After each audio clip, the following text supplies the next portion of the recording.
வணக்கம் எல்லாருக்கும். நான் இன்றைக்கு உங்களுக்கு ஆட்டுக்கால் பாயா செய்ய போகிறேன். அதுக்கு நான் 3 ஆட்டுக்காலை எடுத்து சின்னதாக வெட்டி வச்சுருக்கிறேன். 2 வெங்காயம் வெட்டி வச்சுருக்கிறேன். 2 தக்காளி வெட்டி வச்சுருக்கிறேன். அப்புறம் தேங்காய் எடுத்து வச்சுருக்கிறேன், ஒரு மூடி தேங்காய், கொத்தமல்லி, கறிவேப்பிலை, புதினா எடுத்து வச்சுருக்கிறேன். 6 பச்சை மிளகாய் வச்சுருக்கிறேன். 1 டீஸ்பூன் சீரகத்தூள் வச்சிருக்கிறேன். 1 டீஸ்பூன் மிளகுத்தூள் வச்சிருக்கிறேன். 2 டீஸ்பூன் தனியாத்தூள் வச்சிருக்கிறேன். 1/2 டீஸ்பூன் மஞ்சள் பொடி வச்சிருக்கிறேன். அப்புறம் 3 டேபிள் ஸ்பூன் இஞ்சி பூண்டு பேஸ்ட். மசாலா அரைக்கிறதுக்கு 1/4 டீஸ்பூன் பெருஞ்சீரகம், 8 முந்திரி, 1 டீஸ்பூன் கசகசா, அதை சுடுதண்ணியில் ஊற வச்சிருக்கிறேன். அப்புறம் தேவையான அளவு எண்ணெய் இருக்குது. வாங்க இப்போ நாங்கள் ஸ்டெப் பை ஸ்டெப்பாக எப்படி நாங்கள் ஆட்டுக்கால் பாயா செய்கிறேன்னு பார்க்கலாம். இப்போ நாங்கள் ஆட்டுக்கால் பாயா செய்கிறதுக்கு முதல் ஆட்டுக்காலை குக்கரில், ப்ரெஷர் குக்கரில் அவிய விட போகிறேன். இப்போ நான் ஆட்டுக்காலை சேர்க்குறேன். அப்புறம் கொஞ்சமாக வெங்காயம் சேர்க்குறேன்.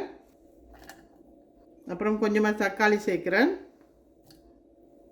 அப்புறம் கொஞ்சமாக மஞ்சள் பொடி.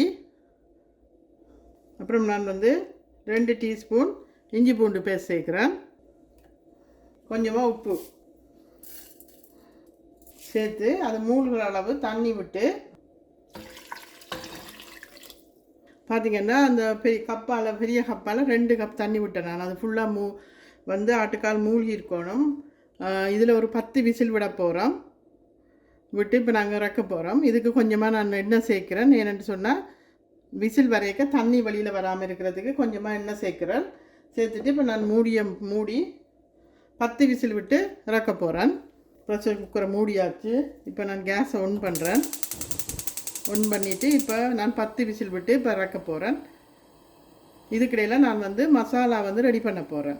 மசாலா தேங்காய், பெருஞ்சீரகம், கசகசா, முந்திரி ஊற வச்சுருக்கிறேன். அதெல்லாம் சேர்த்து பேஸ்ட்டாக இப்போ இறக்க போகிறேன். நான் ரிலீஸ் ஆகிறதுக்கு நான் இப்போ தாளிக்க போகிறேன். ஒரு செப்பரேட்டாக ஒரு சட்டியை வச்சு அதில் தாளிக்க போகிறேன்.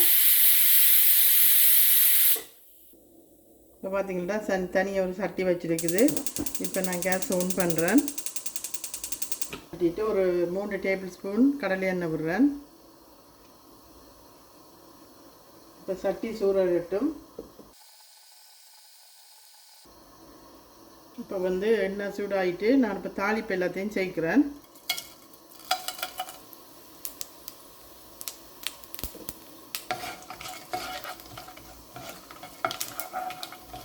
இப்போ நான் வெங்காயம் சேர்க்குறேன்.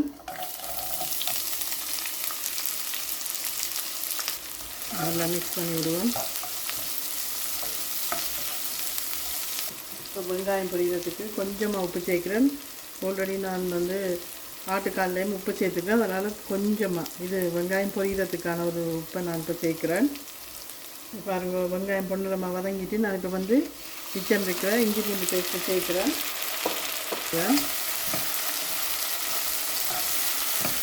பச்சை வாசனை போகிறதுக்கு ஒரு நிமிஷம் நாங்கள் இதை வதக்குவோம். இப்போ நான் செய்கிற ஆட்டுக்கால் பாயா இடியப்பம் அப்பத்துக்கு தான் இது உங்களுக்கு நீங்கள் ஊற்றி சாப்பிடலாம். ரைஸுக்கு செய்கிறேன்னா நான் கொஞ்சம் மிளகாத்தூள் சேர்ப்பேன், மட்டன் மசாலா சேர்ப்பேன். இது இடியப்பத்துக்கும் அப்பத்துக்கும் தான் இது உங்களுக்கு சரியாக இருக்கும்.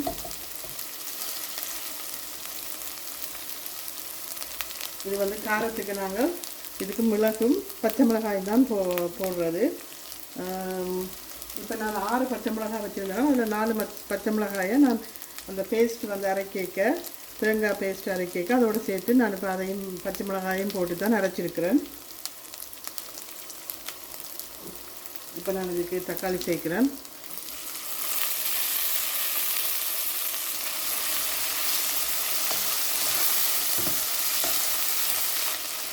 தக்காளியை நல்லா வதங்க விடுவோம். கொத்தமல்லி, கருவேப்பிலை சேர்க்குறேன்.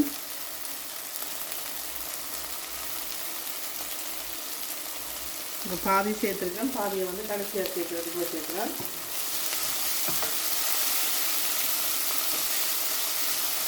தக்காளி எல்லாம் நல்லா வெந்து பேஸ்ட் மாதிரி வரணும். அப்போ தான் கிரேவி நல்லா திக்காக வரும்.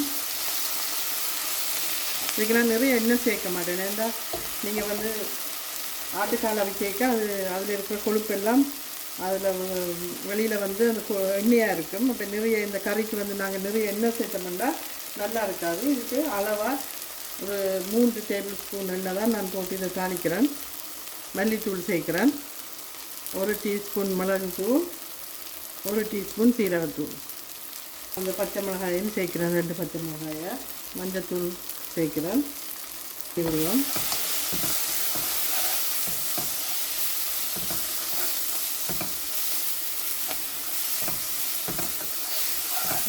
மசாலாவோட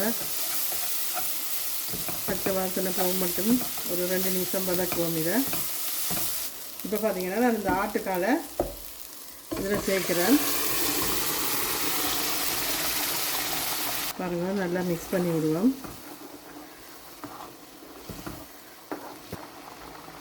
ஹீட்டை கொஞ்சம் நல்லா குறைச்சி விடுவோம். குறைச்சி விட்டுட்டு நான் இப்போ அந்த பேஸ்ட் அரைச்சி வச்சுக்கிட்ட பேஸ்ட்டை சேர்க்குறேன்.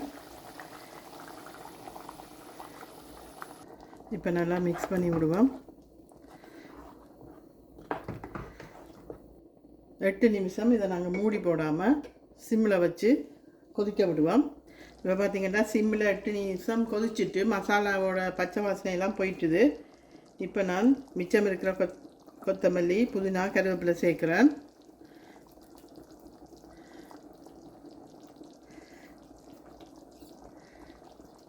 சேர்த்துட்டு கேஸ் ஆஃப் பண்ணிவிட்டு இதை ஒரு பவுலுக்கு மாற்றிட்டு காட்டுறேன் நான் உங்களுக்கு. ஆட்டுக்கால் பாயா ரெடி ஆகிட்டு. இப்போ பாருங்கள், சூப்பரான ஆட்டுக்கால் பாயா ரெடி ஆகிட்டு. இடியப்பத்துக்கு ஆப்பத்துக்கு நல்லம். நீங்களும் இதே மாதிரி செஞ்சு பார்த்து என்ஜாய் பண்ணுங்க. மறக்காமல் இந்த சேனலை சப்ஸ்கிரைப் பண்ணுங்க. தேங்க்ஸ் ஃபார் வாட்சிங்.